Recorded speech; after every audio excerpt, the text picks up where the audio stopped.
ಗೌರಿ ಗೌರಿ ಅಂದ ತಕ್ಷಣ ನಮಗೆ ತುಂಬ ನೆನಪುಗಳು ಬರುತ್ತೆ. ಬಟ್ ಇವಾಗ ಸದ್ಯಕ್ಕೆ ನನ್ನ ಪಕ್ಕ ಒಂದು ಮುದ್ದಾದ ಗೌರಿ ನಿಂತಿದೆ. ಈ ಗೌರಿ ಹೆಸರಿಗೂ ಈ ಹೆಣ್ಮಗಳಿಗೂ ತುಂಬಾ ಅವಿನಾಭಾವ ಸಂಬಂಧ ಅಂದರೆ ಖಂಡಿತ ತಪ್ಪಾಗಲ್ಲ. ನನ್ನ ಜೊತೆ ಮೋಸ್ಟ್ ಗಾರ್ಜಿಯಸ್ ಆ್ಯಂಡ್ ತುಂಬ ಎಕ್ಸ್ಪೆಕ್ಟೇಷನ್ಸ್ನ ಇಟ್ಕೊಂಡಿದ್ವಿ. ಅಂಥದ್ದೊಂದು ಬ್ಯೂಟಿಫುಲ್ ಎಕ್ಸ್ಪೆಕ್ಟೇಷನ್ಸ್ನ ಅವ್ರು ರೀಚ್ ಮಾಡಿದ್ದಾರೆ ಅಂತ ನನಗನ್ನಿಸ್ತಾ ಇದೆ. ಆ್ಯಂಡ್ ಅವ್ರಿಗೆ ಅಭಿನಂದಿಸೋಣ, ಅವ್ರನ್ನ ಮಾತಾಡ್ಸೋಣ, ಅವ್ರ ಖುಷಿನ ನಮ್ಮ ಜೊತೆ ಹಂಚ್ಕೊಳ್ಳೋದಕ್ಕೆ ರೆಡಿ ಇದ್ದಾರೆ. ಇನ್ಯಾರು ಅಲ್ಲ, ಸಾನಿಯಾ. ಬ್ಯೂಟಿಫುಲ್ ಗಾರ್ಜಿಯಸ್ ಸಾನಿಯಾ ನನ್ನ ಜೊತೆ ಇದ್ದಾರೆ. ಬನ್ನಿ ಮಾತಾಡ್ಸೋಣ. Hi Sania, congrats. Hi, thank you so much. ತುಂಬ ಚೆನ್ನಾಗಿ ಕಾಣಿಸ್ತಾ ಇದ್ದೀರಾ. ಮತ್ತು ಈ ಸಿನಿಮಾನಲ್ಲೂ ನೀವು ತುಂಬ ಚೆನ್ನಾಗಿ ಕಾಣಿಸ್ತಿದ್ದೀರಾ ಅಂತ ಈಗ ಈ ಹಾಡು ಅವ್ರಿಗೆ ಗೊತ್ತಾಗ್ತಾ ಇದೆ. ಸೊ ನಿಮ್ಮ ಖುಷಿನ ನಮ್ಮ ಜೊತೆ ಹಂಚ್ಕೊಳ್ಳೋದಾದ್ರೆ, ನಿಮ್ಮ ಪಕ್ಕದಲ್ಲಿ ನಿಂತ ಮೇಲೆ ನಾವು ಒಂಚೂರು ಆ ಎಕ್ಸ್ಪೆಕ್ಟೇಷನಿಗೆ ಮ್ಯಾಚ್ ಆಗಬೇಕಲ್ವ, ಯಾಕಂದರೆ ನೀವು ಅಷ್ಟು ಬ್ಯೂಟಿಫುಲ್ ಆಗಿದ್ದೀರಾ. ಸೊ ಯಾ, ಹೌದು, ನಮ್ಮ ಗೌರಿ ಸಿನಿಮಾದ 3ನೇ ಹಾಡು ಅಂತ ಹೇಳ್ಬೋದು, ಅಲ್ಲ 4ನೇ ಹಾಡು, ಮುದ್ದಾದ ಅಂತ ಕವಿರಾಜ್ ಸರ್ ಬರೆದಿರುವಂಥದ್ದು. ಆ್ಯಂಡ್ ಜೆಸಿ ಗಿಫ್ಟ್ ಸರ್ ಅವರ ಮ್ಯೂಸಿಕ್ ಕಂಪೋಸಿಷನಲ್ಲಿ ಇವತ್ತು ಬಿಡುಗಡೆ ಆಗಿದೆ. ಆದರೆ ತುಂಬ ಖುಷಿ ವಿಚಾರ ಏನಂದರೆ ಇದನ್ನು ಬಿಡುಗಡೆ ಮಾಡಲಿಕ್ಕೆ ಹಲವಾರು ಗಣ್ಯರು ನಮ್ಮ ಜೊತೆ ಇದ್ದರು. ಮೊನಾಲಿಸದ ಇಡೀ ತಂಡ ನಮ್ಮ ಜೊತೆ ಇತ್ತು. ಧ್ಯಾನ್ ಸರ್ ಇದ್ದರು, ಸದಾ ಮ್ಯಾಮ್ ಇದ್ದರು, ನಮ್ಮ ನಾದಬ್ರಹ್ಮ ಹಂಸಲೇಖ ಸರ್ ಇದ್ದರು, ಹಲವಾರು ಜನರಿದ್ದರು, ಶರಣ್ ಸರ್ ಇದ್ದರು. ಸೊ ತುಂಬ ಖುಷಿಯಾಗುತ್ತೆ. ಇಂಥವರೆಲ್ಲರ ಜೊತೆ ನಾನು ನನ್ನ ಒಂದು ವೇದಿಕೆಯನ್ನು ಹಂಚ್ಕೋತಾ ಇದ್ದೀನಿ. ಅವ್ರ ಮುಂದೆ ನಿಂತು ಮಾತಾಡಿದೆ ಅನ್ನೋದೇ ಒಂದು ಹೆಮ್ಮೆಯ ವಿಚಾರ. ನಿಜವಾಗ್ಲೂ ನೀವು ಈ ಹಾಡಲ್ಲಿ ಕವಿರಾಜ್ ಸರ್ ಅದೆಷ್ಟು ಚೆನ್ನಾಗಿ ವರ್ಣಿಸಿದ್ದಾರೆ, ಅದೆಷ್ಟು ಚೆನ್ನಾಗಿ ಬರೆದಿದ್ದಾರೆ ಅಂದರೆ, ನೀವು ಗೊಂಬೆ ಥರ ಇದ್ದೀರಾ, ಅದಕ್ಕೆ ಚೆನ್ನಾಗಿ ಸೂಟಬಲ್ ಆಗಿರೋವಂಥ ವರ್ಡ್ಸ್ಗಳನ್ನ ಉಪಯೋಗಿಸಿದ್ದಾರೆ. ತುಂಬ ಖುಷಿ ಆಗುತ್ತೆ. ಬಟ್ ಇಷ್ಟು ಗಣ್ಯರ ಜೊತೆ ನಿಮ್ಮ ಒಂದು ವೇದಿಕೆನ ಹಂಚ್ಕೋಬೇಕಾದ್ರೆ, ಈಗ ಇಂದ್ರಜಿತ್ ಸರ್ ಏನಿದ್ದಾರೆ ಅವರು ಅದ್ಭುತ. ಯಾಕಂದರೆ ಅವರು ಯಾರ್ಯಾರನ್ನ ಇಂಟ್ರಡ್ಯೂಸ್ ಮಾಡಿದ್ದಾರೆ ಅವರೆಲ್ಲ ಮೋಸ್ಟ್ ಟಾಪಲ್ಲಿರುವಂಥ ಹೀರೋಯಿನ್ಸ್ಗಳು. ಸೊ ನೀವು ಕೂಡ ಅದರಲ್ಲಿ ಒಬ್ಬರಾಗಿರೋದು ನಿಮ್ಗೆ ಹೆಂಗೆ ಅನ್ನಿಸ್ತಾ ಇದೆ? ನಾನಿನ್ನೂ ಟಾಪ್ಗಂತೂ ಹೋಗಿಲ್ಲ. ಟಾಪಿಗೆ ಹೋಗೋ ಒಂದು ಪ್ರೊಸೆಸ್ಸಲ್ಲಿದ್ದೀನಿ. ಖಂಡಿತವಾಗ್ಲೂ ಹೋಗಬೇಕಾಗತ್ತೆ. ಯಾಕಂದರೆ ಇಂದ್ರಜಿತ್ ಸರ್ ಅವರ ಕೈ ಚಳಕ ಆಗಿದೆ ಅಂತ ಹೇಳ್ಬೋದು. ನೀವೇ ಹೇಳಿದ ಹಾಗೆ ಯಾರ್ಯಾರಿಗೆ ವೇದಿಕೆ ನೀಡಿದಾರೋ ಅವರು ಅವ್ರದ್ದೇ ಆದ ಛಾಪನ್ನು ಮೂಡಿಸಿದ್ದಾರೆ. ಅಂತಾರಾಷ್ಟ್ರೀಯ ಮಟ್ಟದಲ್ಲಿ ಅವರು ವೇದಿಕೆಯನ್ನು ಅವರೇ ಸಂಪಾದಿಸ್ಕೊಂಡಿದ್ದಾರೆ. ಸೊ ಎಲ್ಲದಕ್ಕೂ ಅಡಿಪಾಯ ಹಾಕಿರೋದೇ ಇಂದ್ರಜಿತ್ ಸರ್. ಸೊ ನಾನು ಟಾಪಿಗೆ ಹೋಗೋ ಪ್ರೊಸೆಸ್ಸಲ್ಲಿ ಇದ್ದೀನಿ ಇವಾಗ. ಇದರಿಂದ ಆಗುತ್ತೆ ಅನ್ನೋ ಒಂದು ನಂಬಿಕೆ ಕೂಡ ಇದೆ. ಇಲ್ಲ, ಅದು ನೀವೇನು ಅಂದ್ಕೊಂಡಿದ್ದೀರಾ ಅದು ಖಂಡಿತ ನಿಜ ಆಗುತ್ತೆ. ಯಾಕಂದರೆ ನೀವೊಂದು ರೈಟ್ ನಾನು ಲಾಂಚ್ ಆಗಬೇಕಂದ್ರೆ ಹೀಗೆ ಆಗಬೇಕು ಅನ್ನೋ ಒಂದು ಮೈಂಡ್ ಸೆಟ್ಟಲ್ಲಿದ್ರಿ ನೀವು. ಅಂಥದ್ದೇ ಒಂದು ವೇದಿಕೆ, ಅಂಥದ್ದೇ ಒಂದು ಅವಕಾಶ ನಿಮಗೆ ಸಿಕ್ಕಿದೆ. ಯಾಕಂದರೆ ಈ ಮುಂಚೆನೇ ನಾವು ಒಂದು ಸತಿ ಮೀಟ್ ಮಾಡಿದಾಗ ಅವರ ಒಂದು ಇಂಟೆನ್ಷನ್ ಏನಿದೆ, ಅವರೊಂದು ಮೈಂಡ್ ಸೆಟ್ ಏನಿದೆ ಅದನ್ನು ತುಂಬ ಚೆನ್ನಾಗಿ ನನಗೆ ಹೇಳಿದರು ಅವರು. ನನಗದು ಇವತ್ತು ಎಷ್ಟು ಚೆನ್ನಾಗಿ ಅದು ಕಣ್ಮುಂದೆ ಬರ್ತಾಯಿತ್ತು ಅಂದರೆ, ನೀವೇನು ಅಂದ್ಕೊತೀರಾ ಅದೇ ಆಗುತ್ತೆ ಅನ್ನೋಕ್ಕೆ ಇದೊಂಥರ ಗ್ರೇಟ್ ಎಕ್ಸಾಂಪಲ್. ಒಂದು ತುಂಬ ಒಳ್ಳೆ ಬ್ಯಾನರಲ್ಲಿ ನಾನು ಇಂಟ್ರೊಡ್ಯೂಸ್ ಆಗಬೇಕು ಆ್ಯಂಡ್ ಅದಕ್ಕೊಂದು ರೈಟ್ ಪರ್ಸನ್ ಬೇಕು. ನಾನು ಹೆಂಗೆ ಬೇಕು ಹಂಗೆ ಸುಮಾರು ಕತೆ ಕೇಳ್ತಾನೆ ಇದ್ದೀನಿ, ಆದರೆ ಎಲ್ಲರಿಗೂ ಓನಕ್ಕಾಗ್ತಾ ಇಲ್ಲ. ನನಗೊಂದು ರೈಟ್ ಪರ್ಸನ್ ಬೇಕು ಅಂತಿದ್ರಿ. ಬಟ್ ಇವತ್ತು ಅದು ನಿಮಗೆ ಎಷ್ಟು ಚೆನ್ನಾಗಿ ಕೈಗೂಡಿದೆ ಅಂದರೆ ರಿಯಲಿ ನನಗೆ ಖುಷಿ ಆಗ್ತಾ ಇದೆ. Thank you. ತುಂಬ ದೊಡ್ಡ ಹೃದಯ. Thank you so much. ನಿಜವಾಗ್ಲೂ. ಯಾಕಂದರೆ ಅಂದರೆ ಏನಂತಾರೆ, ಮನಸ್ಸಲ್ಲಿ ಅಂದ್ಕೊಳ್ಳೋದು ಅಷ್ಟೇ ಅಲ್ಲ, ಅದ್ರ ಕಡೆಗೆ ನಾನು ಚಿಕ್ಕ ವಯಸ್ಸಿಂದನೂ ವರ್ಕ್ ಮಾಡ್ತಾನೆ ಬರ್ತಾಯಿದ್ದೆ. ಹಲವಾರು ಸಿನಿಮಾಗಳು ಮಾಡಿದೆ, ಹಲವಾರು ಧಾರಾವಾಹಿಗಳನ್ನ ಮಾಡಿದೆ, ಹಲವಾರು ಸ್ಟೇಜ್ ಶೋಸ್ಗಳನ್ನ ಮಾಡಿದೆ, ರಿಯಾಲಿಟಿ ಶೋಸ್ಗಳನ್ನ ಮಾಡಿದೆ. ಹೆಂಗೋ ಒಂದು ನಾನು ಈ ಗುರಿನ ನಾನು ತಲುಪಬೇಕು. ಬಟ್ ಈ ಗುರಿನ ತಲುಪಬೇಕಂದ್ರೆ ನಾನು ಏನು ಮಾಡಬೇಕು, ಅಟ್ಲೀಸ್ಟ್ ಅದು ಸುತ್ತನಾದರೂ ನಾನು ಕೆಲಸ ಮಾಡೋಕ್ಕೆ ಸ್ಟಾರ್ಟ್ ಮಾಡ್ತೀನಿ.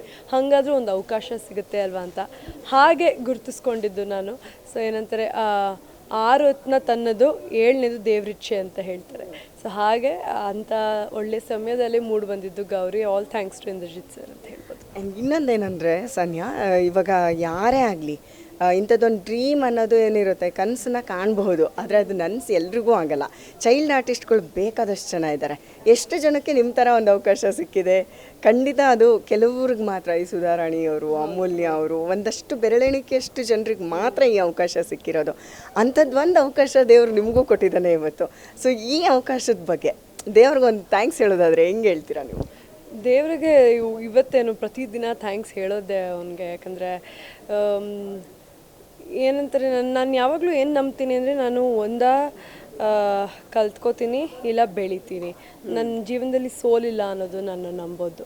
ಸೊ ಈ ಮೈಂಡ್ಸೆಟ್ಟಲ್ಲಿ ಇರಬೇಕಾದ್ರೆ ಅಫ್ಕೋರ್ಸ್ ದೇವ್ರ ಕೈ ಹಿಡಿತಾನೆ. ಏನು ಅಂತಾರೆ, luck only favours the one who works hard are the one who is courageous ಅಂತ.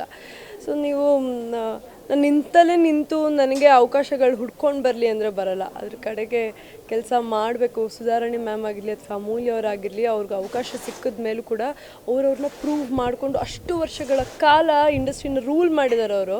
ಇವತ್ತಿಗೂ ಅವ್ರನ್ನ ನೋಡಿದ್ರೆ ಏನೋ ಒಂದು ಚೈತನ್ಯ ನಮಗೆ. ಸೊ ಆ ತರಹದ್ದೇ ಒಂದು ಎಕ್ಸಾಂಪಲ್ ಆಗಬೇಕು ಅನ್ನೋ ಆಸೆ ಇದೆ. ಸಾನಿಯಾ, ನಿಮಗೆ ವಯಸ್ಸಿಗೆ ಮೀರಿದ ಒಂದು ಮೆಚ್ಯೂರಿಟಿ ಇದೆ, ಆಮೇಲೆ ಎಲ್ಲರೂ ಒಂಥರ ವಿನಯದಿಂದ ಮಾತಾಡಿಸ್ತೀರ. ಇದು ಹೆಂಗೆ ಸಾಧ್ಯ ಆಗುತ್ತೆ?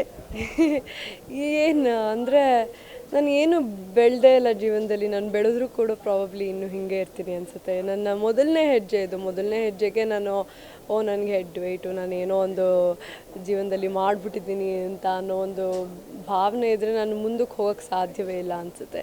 ಇನ್ನೂ ಅಂದರೆ ನನ್ನ ಗುರಿ ಅಲ್ಲಿರೋದ್ರಿಂದ ನಾನು ಹೋಗ್ತಾನೆ ಇರಬೇಕು. ಆ್ಯಂಡ್ ನಾನು ಒಂದು ಕಲ್ತ್ಕೊಂಡಿರೋದೇನೆಂದರೆ, ಎಷ್ಟೇ ದೊಡ್ಡ ಸ್ಟಾರ್ಸ್ಗಳಾಗಿರಲಿ ಅವ್ರು ಯಾವಾಗಲೂ ನಯವಿನಯದಿಂದ ನಡ್ಕೋತಾರೆ. ಅವ್ರಿಗೆ ಫಾರ್ ಎಕ್ಸಾಂಪಲ್ ಅಪ್ಪು ಸರ್, ಅವ್ರ ಕೈಂಡ್ನೆಸ್ಸೇ ಅವ್ರ ಕೈ ಹಿಡ್ದಿರೋದು. So you always have to be kind to others ಅಷ್ಟೇ.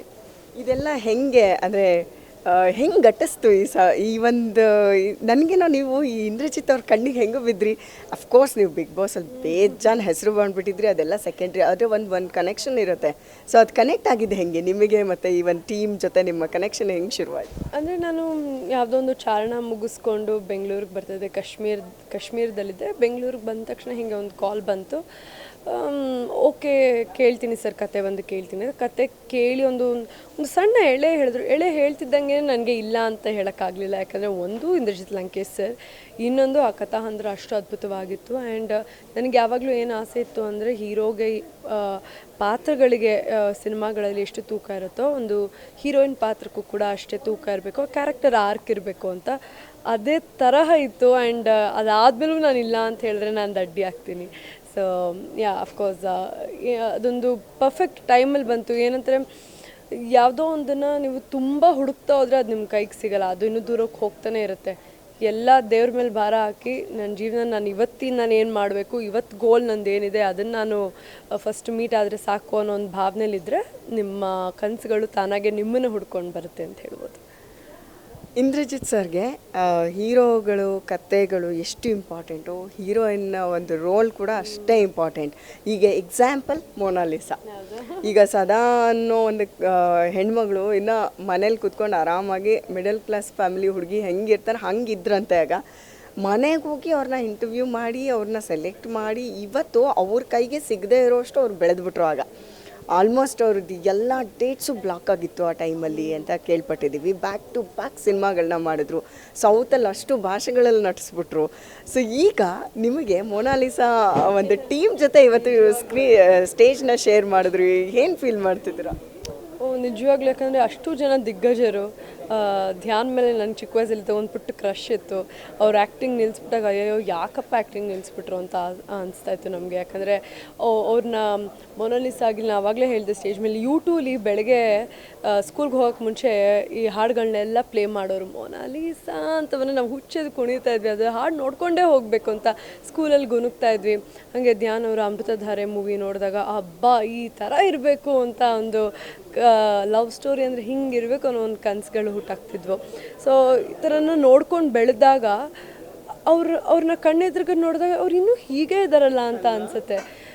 ಹೆಂಗೆ ಅದ್ರ ಸೀಕ್ರೆಟ್ ಏನು ಅಂತ ಆ್ಯಕ್ಚುಲಿ ನಾನು ಕೇಳಬೇಕು, ನನಗೊಂದು ಅವಕಾಶ ಸಿಕ್ಕಿಲ್ಲ ಇನ್ನೂ. ಬಟ್ ಸದಾ ಮ್ಯಾಮ್ ಆಗಿರಲಿ, ಧ್ಯಾನ್ ಸರ್ ಆಗಿರಲಿ, ಅವರು ಅವಾಗ ಹೇಗಿದ್ರು ಈಗಲೂ ಹಾಗೇ ಇದ್ದಾರೆ. And not just in looks but ಅವರು ಕೂಡ ಅವ್ರ ಕರಿಯರ್ ಗ್ರಾಫ್ ಆಗಿರಲಿ, ಸದಾ ಮ್ಯಾಮ್ದು ಅಷ್ಟೇ ಎಷ್ಟು ಇಂಪ್ರೂವ್ ಆಗಿದೆ. ಆ್ಯಂಡ್ ಅವರೆಷ್ಟು ದೊಡ್ಡ ಮಟ್ಟಕ್ಕೆ ಬೆಳೆದಿದ್ದಾರೆ. ಇವತ್ತು ಬೇರೆ ಬೇರೆ ರಾಜ್ಯಗಳಲ್ಲಿ ದೊಡ್ಡ ಹೆಸರು ಮಾಡಿದ್ದಾರೆ. ನಿಜವಾಗ್ಲೂ ತುಂಬ ದೊಡ್ಡ ದೊಡ್ಡ ಸ್ಫೂರ್ತಿ ಆಗಿದ್ರು ಇವತ್ತೆಲ್ಲರೂ ನನಗೆ ಅಂತ ಹೇಳ್ಬೋದು. ಸಾನಿಯಾ, ನಿಮ್ಮ ಗ್ರಾಫು ನಿಜವಾಗ್ಲೂ ಸದಾಗಿಂತ ಜಾಸ್ತಿನೇ ಬೆಳೀಲಿ. ಮತ್ತು ದೀಪಿಕಾ ಪಡ್ಕೊಳ್ಳೋ ಅಷ್ಟೇ ದೊಡ್ಡದಾಗಿ ನೀವು ವೇದಿಕೆನ ಗಟ್ಟಿಸ್ಕೊಳ್ಳಿ, ವರ್ಲ್ಡ್ ವೈಸ್ ನೀವು ಬೆಳೀರಿ ಅಂತ ನಾನು ವಿಶ್ ಮಾಡ್ತೀನಿ. All the very best. ಮತ್ತೆ ಸಿಗ್ತಾರಣ್ಣ. ಖಂಡಿತ. Thank you. ನಮ್ಮ ವೀಕ್ಷಕರಿಗೆ ಏನು ಹೇಳ್ತೀರಾ? ಆಗಸ್ಟ್ 15th ನಮ್ಮ ಗೌರಿ ಸಿನಿಮಾ ಬಿಡುಗಡೆ ಆಗ್ತಾ ಇದೆ, ದಯವಿಟ್ಟು ಬಂದು ನೋಡಿ. ಇವತ್ತು ಜುಲೈ 15th ಮುದ್ದಾದ ಅನ್ನೋ ಹಾಡು ಬಿಡುಗಡೆ ಆಗಿದೆ. ಕವಿರಾಜ್ ಸರ್ ಅವರ ಲಿರಿಕ್ಸು ಹಾಗೂ ಜೆಸ್ಸಿ ಗಿಫ್ಟ್ ಅವರ ಮ್ಯೂಸಿಕ್ ಅಡಿಯಲ್ಲಿ ನಮ್ಮ ಗೌರಿ ಸಿನಿಮಾದಿಂದ ದಯವಿಟ್ಟು ನೋಡಿ. ಮುಂಚೆ ರಿಲೀಸ್ ಆಗಿರೋ 2 ಹಾಡುಗಳಿಗೆ ಎಷ್ಟು ಪ್ರೀತಿ ಕೊಟ್ಟಿದ್ದೀರಾ, ಇದಕ್ಕೂ ಕೂಡ ಅಷ್ಟೇ ಪ್ರೀತಿ ಕೊಡಿ, ಇನ್ನು ಹೆಚ್ಚು ಹೆಚ್ಚು ಕೊಡಿ ಅಂತ ಕೇಳ್ಕೊತೀನಿ. Thank you.